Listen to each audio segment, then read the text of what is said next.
آج کا ولاگ اس خبر کے بارے میں ہے جس کا آپ کو ہمیں خاصا انتظار تھا کہ برطانیہ کب flight operation Pakistan international air line کا شروع ہوگا۔ عید سے پہلے توقعات تھیں، بہت سے پاکستانی جو ہیں اس حوالے سے تیاریاں کر بیٹھے تھے کہ انہوں نے پاکستان آنا ہے۔ اس طرح PIA نے، سول ایویشن نے بھی تیاریاں کر رکھی تھیں، لیکن اب جناب ایک غلط کہہ لیں یا خبر، ایک افسوسناک خبر کہہ لیں یا کہہ لیں مایوس کن خبر کہہ لیں، وہ سامنے آئی ہے کہ پاکستان انٹرنیشنل ایئر لائن کو برطانیہ آپریشن کے لیے اجازت نہیں ملی۔ معاملہ جو ہے وہ کٹائی میں پڑ گیا ہے۔ پاکستان جو ایئر سیفٹی ان کا معاملات ہیں اس لسٹ میں ہی رہے گا، اس کو ڈی لسٹ نہیں کیا گیا۔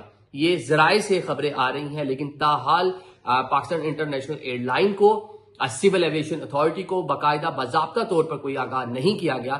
لیکن اس طرح کی خبریں جو ہیں وہاں سے لندن سے آ رہی ہیں اور وہ مصدقہ خبریں ہی ہیں۔